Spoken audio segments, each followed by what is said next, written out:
Trump at a rally in Pensacola, Florida last night, stumping for both Republican Governor Rick Scott, who's running for Senate, and the man who wants to replace him as governor, former Republican Congressman Ron DeSantis. DeSantis is in a heated race against Democrat and Tallahassee Mayor Andrew Gillum. The very latest Real Clear Politics average shows just how close this race is, with Gillum leading DeSantis by less than 3 percentage points. Joining me right now, exclusive interview, Florida Republican gubernatorial candidate Ron DeSantis. Before we begin, we extended an invitation to Andrew Gillum to join the program. We did not hear back from Mr. Gillum's people. Thank you so much for joining us, sir. Good to see you. Good morning. Well, I guess first, give me the state of affairs. I know Florida has long been unpredictable, but it has appeared to be a red state for a long time now. Certainly small government, low taxes, no income tax for individuals, and yet you're trailing Gillum, who is a self-stated progressive who wants to raise taxes. What happened to Florida?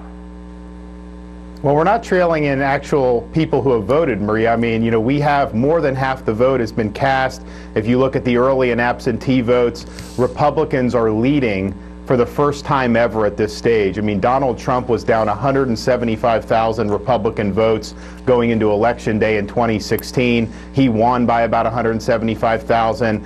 We are going to be going into Election Day as Republicans for the first time in recent Florida history up going into Election Day. And a lot of our voters will not vote early. They will not do absentee. They want to vote on Election Day.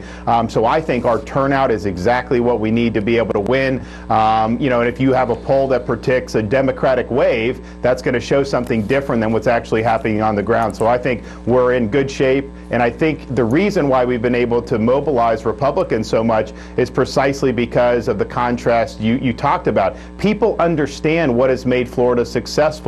We have had limited government. We have had a pro-business climate and a low-tax environment. That allows us to drive investment from higher tax states. And I think we're poised to do better than ever, Maria. I mean, in New York, people are going to be filling out their taxes in the spring. The SALT deduction is going to be gone. And I think that's going to cause an even increased flood of investment in Florida if we have good leadership and good tax policy. Andrew Gillum wants a 40% tax increase. That'll kill jobs, cause businesses to leave, and it'll stop the historic flow of investment coming into Florida. It would be a big mistake, and I think Republican voters in particular realize that. That's why they're coming out in droves. Andrew Gillum said that he does